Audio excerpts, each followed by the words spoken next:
Bom dia, irmãos, graça e paz. Vamos abrir as nossas Bíblias no livro do profeta Jonas.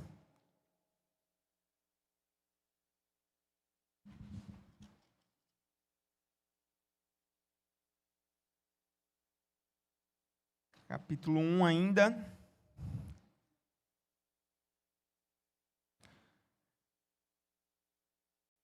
Vamos começar do versículo 1, a gente vai até o versículo 15 hoje. Prometo que quando a gente acabar o capítulo 1, a gente não fica repetindo não, a gente já começa do 2. Diz assim a palavra do Senhor, então farei a leitura, peço que os irmãos acompanhem aí nas suas Bíblias ou na projeção.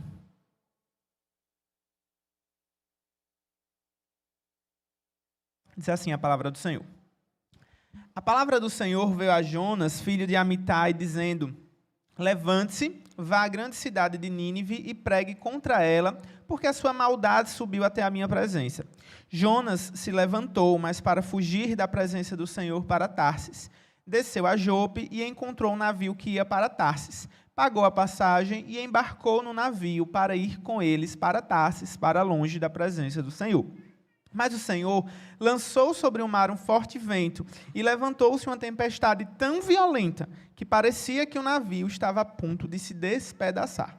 Então os marinheiros ficaram com medo e clamavam cada um ao seu Deus. Lançaram no mar a carga que estava no navio para que ele ficasse mais leve. Jonas, porém, havia descido ao porão do navio, ali havia se deitado e dormia profundamente. O capitão do navio se aproximou de Jonas e lhe disse: O que está acontecendo com você, agarrado no sono? Levante-se. Invoque o seu Deus, talvez assim esse Deus se lembre de nós para que não pereçamos. Os marinheiros diziam uns aos outros: Vamos lançar sortes para descobrir quem é o culpado desse mal que caiu sobre nós. Lançaram sortes e a sorte caiu sobre Jonas. Então lhe disseram: Agora nos diga, quem é o culpado por este mal que nos aconteceu? Qual é a sua ocupação? De onde você vem? Qual é a sua terra? E de que povo você é? Jonas respondeu: Eu sou hebreu e temo o Senhor, o Deus do céu, que fez o mar e a terra.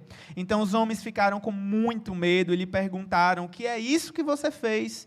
Pois aqueles homens sabiam que Jonas estava fugindo da presença do Senhor, porque ele lhes havia contado. Então lhe perguntaram: O que devemos fazer com você para que o mar se acalme?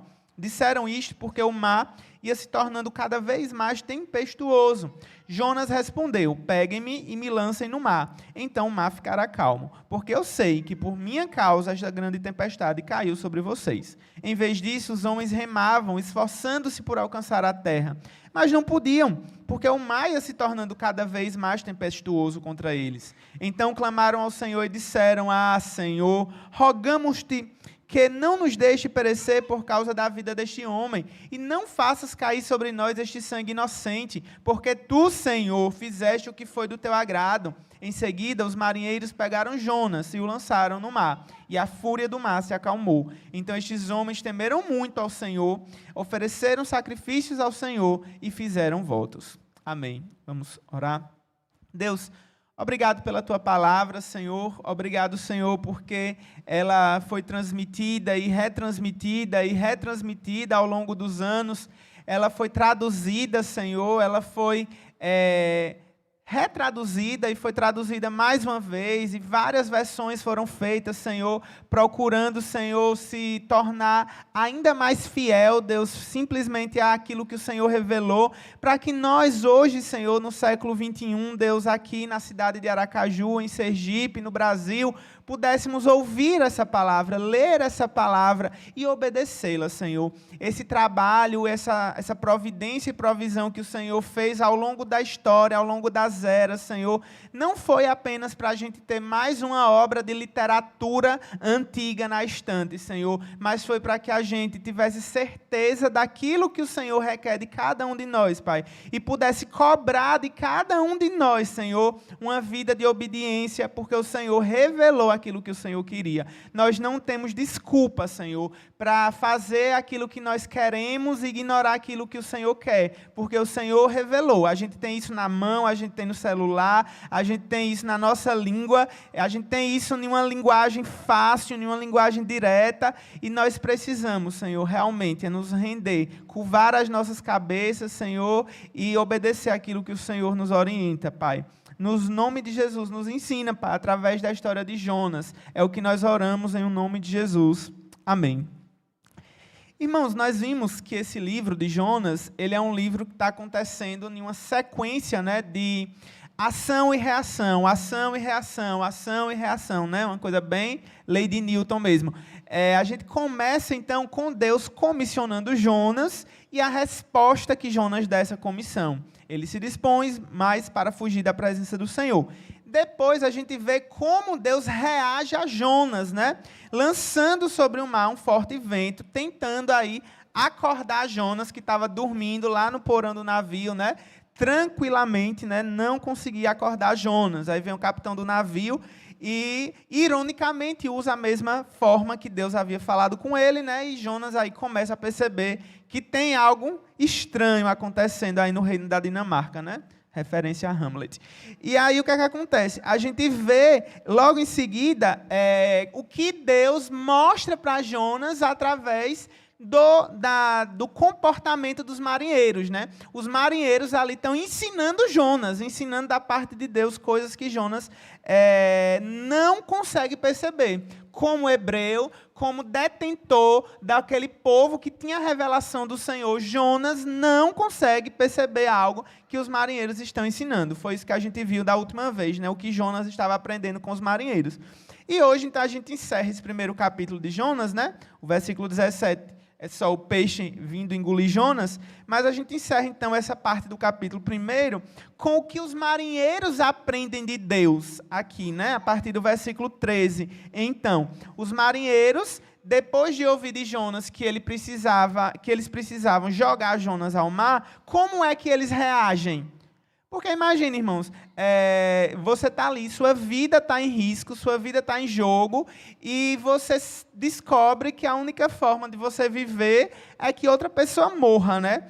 Talvez, né, um instinto de sobrevivência aqui, né, fosse forte o suficiente, afinal de contas, era a vida de uma pessoa contra a vida de uma tripulação inteira de um navio, né? Não era a vida de um para um, né? Era a vida de várias pessoas pela vida de uma pessoa. Talvez a gente pense, poxa, né, que estranho, eles eram ímpios, né, eram pagãos, eles poderiam muito bem, né, ter segurado Jonas ali, jogado ao mar e pronto. Mas eles remavam e se esforçavam por alcançar a terra, irmãos. Eles tiveram mais misericórdia de Jonas do que Jonas teve misericórdia deles, né? Porque Jonas sabia porque isso estava acontecendo. Por que Jonas não se jogou, né? Já pararam para pensar isso? Que curioso, né? Se ele sabia que era ele que estava também causando isso, né? Ele não podia ter se jogado. Mas, irmãos, tudo aconteceu da forma que aconteceu, porque precisava acontecer assim. Deus, ele queria ensinar uma lição para esses marinheiros.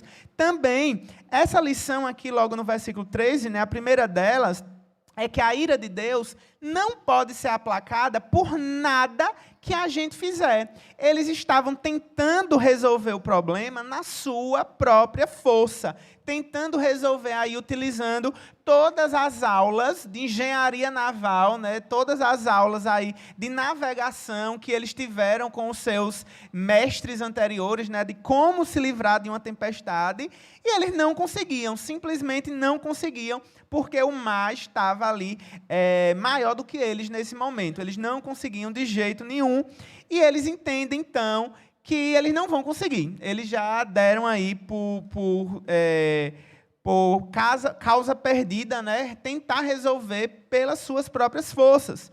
Então, eles resolvem apelar de novo para a força divina, né? E diferente do como eles estavam orando antes, né? Eles oravam a Elohim, que é a palavra para Deus de forma genérica, agora eles oram para o Deus específico de Israel, né? Versículo 14, eles usam, né, nas nossas Bíblias essa forma de destacar o nome hebraico de Deus, né, Yahvé, com esse Senhor em letra toda maiúscula, né, em caixa alta. Então, eles se dirigem a Yahvé, não a um Deus genérico, mas ao Deus específico de Jonas, que Jonas havia dito que era o Deus dele, e dizem: Ah, Senhor Yahvé, rogamos-te que não nos deixe perecer por causa da vida desse homem, e não faça cair sobre nós esse sangue inocente. Mesmo que fosse culpa de Jonas o que eles estavam fazendo, irmãos. Eles não queriam a responsabilidade de tirar uma vida, né? Eles não queriam ser culpados por derramar sangue inocente. Também é uma palavra bem curiosa para Jonas, né? Será que ele é inocente mesmo? E agora eles olham para Deus, né? 3 vezes aqui aparece o nome de Yahvé, e porque tu, Yahvé, fizeste o que foi do seu agrado. Os marinheiros, então, aqui, irmãos, de uma forma bem misericordiosa, né? E com Jonas, eles tentaram e não conseguiram resolver o problema da forma que Jonas propôs. Então, eles disseram, né? Agora realmente não tem jeito. E aí, eles acabam lançando Jonas no mar e descobrem a segunda coisa que Deus está ensinando para eles, né? Que uma vida só pode ser salva se outra vida for sacrificada no lugar, né? Hebreus 9, 22, a gente lê que sem derramamento de sangue não há remissão de pecado. Desde o início lá da Bíblia, desde Gênesis 3, a gente vê que o pecado não pode ser expiado de outra forma, ele não pode ser coberto. Expiação é uma palavra que significa cobertura, né? Expiar é cobrir. O pecado não pode ser apagado sem derramamento de sangue, irmãos. Sem derramamento de sangue não há essa possibilidade. O pecado é algo muito sério, o custo do pecado é a vida, e nesse caso a gente está falando de Jonas, né? Claro, a gente não está levando em conta os pecados dos marinheiros, não. A gente está pensando em Jonas, que é aquele que precisa morrer, né? Precisa ser sacrificado, e nesse caso Jonas está funcionando também como um tipo de Cristo, né? Como um modelo de Cristo, porque o sacrifício dele garante a vida de outras pessoas, né? Garante a vida dos marinheiros no barco. E aí eles aprendem que é preciso derramar sangue para que o perdão dos pecados seja conseguido, né? Seja adquirido. Quando eles jogam Jonas no mar, irmãos, a fúria do mar se acalmou imediatamente. Foi Jonas topando na água e o mar simplesmente ficando calmo, calmo, calmo, e as ondas ali baixando e o vento parando de soprar e eles ficando exatamente maravilhados. Eles ficando atônitos, né, com tudo o que eles estavam vendo. Irmãos, veja que não é porque a gente tem que ter cuidado de não pensar que era a tempestade, né? A grandeza da tempestade, do tamanho das ondas, simplesmente a revelação geral de Deus. Não é a revelação geral de Deus aqui que salvou esses marinheiros, não, viu? Percebam que esse milagre, né, a comprovação de que o Deus que Jonas dizia servir era Deus do céu e do mar, e agora ele comprova isso, eles fazem os marinheiros reconhecerem que Yahvé é Deus, porque antes tiveram essa informação de Jonas. Jonas disse, olha, eu sirvo a Yahvé, que é Senhor do céu, da terra e do mar. Eles não saberiam disso se Jonas não tivesse comunicado a palavra, a revelação especial de quem Deus é. Então, cuidado, viu, principalmente com esse texto, né, onde parece, né, que os marinheiros talvez reconheceram Yahvé por causa do vento, do mar. Não, teve a intermediação de Jonas. Jonas, de forma, né, bastante, como é que eu posso dizer, com má vontade, né? Jonas aí estava com má vontade, desde o momento do navio até o momento que ele chegou a Nínive, né, clamando aí uma cidade que era para ser percorrida em 3 dias em 1, gritando ainda 40 dias e Nínive será subvertida. Deus usa isso, Deus usa a verdade que Jonas lançou ali no coração daqueles homens e torna a palavra dele eficaz. Irmãos, o poder do evangelho é a palavra de Deus, não é a forma floreada muitas vezes que a gente faz isso, não é essa a ideia, sabe? O próprio Paulo, ele decide, é algo que Paulo decide, ele fala lá, né, se eu não me engano, aos Coríntios, eu decidi vir a vocês, não com uma linguagem rebuscada, não com uma linguagem assim, sofisticada, porque eu quero que todo mundo entenda, do menor ao maior, eu quero que as crianças entendam, eu quero que os mais velhos entendam, eu quero que as pessoas com menos alfabetização entendam, eu quero que todos entendam. E Paulo era super criticado pela linguagem que ele usava, né? Porque as pessoas diziam que Paulo escrevia bem, mas quando ele falava, ele era fraco, né, no falar, ele não tinha retórica, né, ele não tinha aquela linguagem imponente, né, que as pessoas, os filósofos da época usaram. Jonas, o que dizer de Jonas, né? O que dizer de Jonas, irmão? Jonas nem ao menos queria falar. Tudo que ele fez foi: sirva ao Senhor Yahvé dos céus, da terra e do mar. Pronto.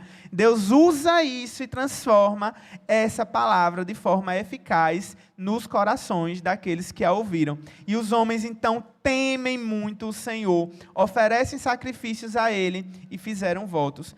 Irmãos, olha que coisa curiosa também. A gente aprende através da palavra temor, né? Muitas vezes a gente acha que o temor ele deveria causar um afastamento do seu objeto, né? Ou seja, eu temo aranha, eu quero muito que elas estejam muito longe de mim, né? Obrigado. Temo barata, quilômetros longe de mim, né? Tem mulher que prefere enfrentar um leão, né? Do que enfrentar uma barata. Homem também, né? Mas isso daí não é um negócio que é muito para ser dito, né? Deixa para lá. Mas o fato, irmãos, é que o temor que os marinheiros sentiram pelo Senhor não fez eles se afastarem do Senhor, fez eles oferecerem sacrifícios ao Senhor e fazerem votos ao Senhor. Esse temor aproximou os marinheiros do Senhor. É diferente o relacionamento do temor com Deus, irmãos, porque Deus, ao nos aproximarmos de Deus, Ele não vai fazer mal a gente, irmãos. A gente tem a garantia de que nós seremos perdoados, de que nós seremos limpos, lavados pelo precioso sangue de Jesus. Então, assim, diferente de qualquer outra coisa que você possa temer, o Senhor, você não precisa temer que Ele vai exterminar você com um raio na presença dEle. Você pode crer que oferecendo sacrifícios ao Senhor, se comprometendo com o Senhor, Ele é um Deus que vai perdoar os nossos pecados e nos purificar de todas as nossas injustiças. E essa foi a terceira coisa que os marinheiros aprenderam então, irmãos, que Deus conduz as nossas vidas a uma posição de arrependimento e, através disso, ensina eles a obedecerem, temerem, adorarem e consagrarem as suas vidas a Ele. Essa ideia de fazer votos é de se comprometer com Deus. Quando o apóstolo João encerra a sua primeira carta, dizendo, né, filhinhos, guardai-vos dos ídolos, é interessante, né? Porque ele fala isso para um povo que é crente.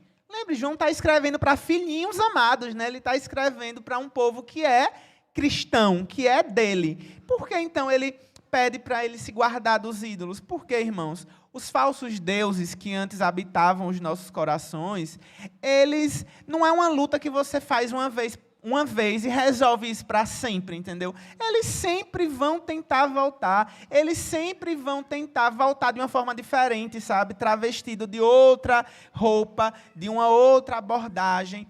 E o arrependimento é algo que a gente vai ter que lidar com isso o tempo todo, né? Não é à toa que essa primeira carta de João é uma das que a gente mais usa, né, em momento de contrição, né? Os irmãos já devem ter decorado, né, vários versículos aí da primeira carta de João, porque João o tempo todo está chamando as pessoas ao arrependimento.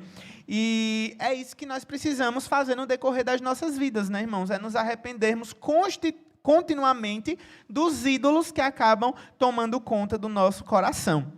Às vezes, a gente precisa até de uma tempestade, né, para rever algumas coisas, rever alguns conceitos, romper com certos aspectos cristalizados em nós. Se você, meu irmão, que ouviu essa mensagem, né, até aqui de Jonas, e nunca se comprometeu com o Senhor, né? Se o seu relacionamento com Ele, de temer, tem a ver com fugir dele e não fugir para Ele, né? É uma hora talvez se você possa pensar naquilo que os marinheiros também pensaram. Não há nada que você possa fazer. Não há nada que você possa... Não há exatamente nada que você possa fazer que faça com que Deus perdoe os seus pecados. É apenas via sacrifício de sangue que Cristo fez que os seus pecados podem ser apagados.